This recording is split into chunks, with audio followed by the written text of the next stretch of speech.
Il-Prim Ministru mexxej Laburista Robert Abela f'attività politika f'Ħażabbar qal li fl-aqdem mis-saħħa huwa fl-aqda li l-pajjiż seta' jirbaħ sfidi bħal dik tal-grey listing li qal li kienet riżultat ta' snin ta' inazzjoni u riformi spiċċaw biex saru minn dan il-gvern.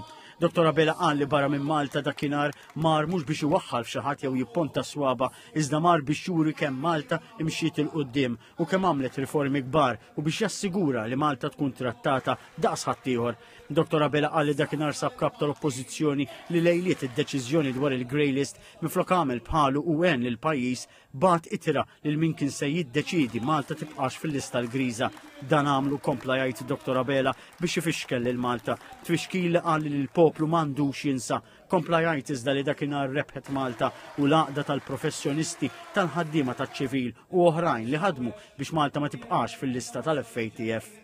Waqt id-diskors huwa saħaq diversi drabi li l-gvern jaħdem għal ġid tal-pajjiż u mhux jagħmillu l-ħsara u għalhekk li l-poplu jrid jagħti s-saħħa u jibgħat Maltin fl-Ewropa li verament iħobbu lil pajjiżhom li jġibu lil Malta l-ewwel qabel kollox, kompla jgħid id-Dr. Abela.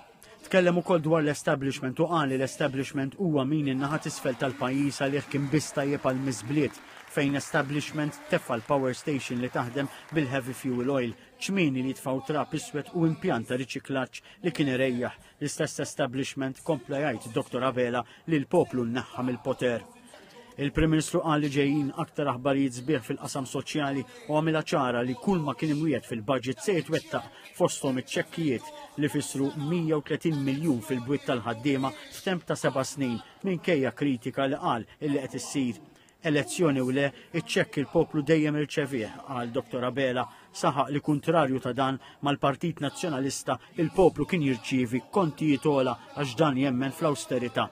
Kompla jgħid li apparti dan il-gvern se jkun qed jagħti wkoll l-ewwel ċekk ta' 500 euro minn tlieta lil dawk li wliedhom ikomplu jistudjaw f'livell post-sekondarju. Il-Prim Ministru mexxej Laburista semma l-ispazju miftuħ ta' qali investiment f'toroq li qed isir il-miżura tas sussidji fuq l-enerġija u aktar. Fl-istess ħin qal li filwaqt li l-gvern qed jagħmel dan kollu, il-Partit Nazzjonalista jitkellem biss fuq il-poter u sostna li għall poter il-Partit Nazzjonalista lest jagħmel kollox.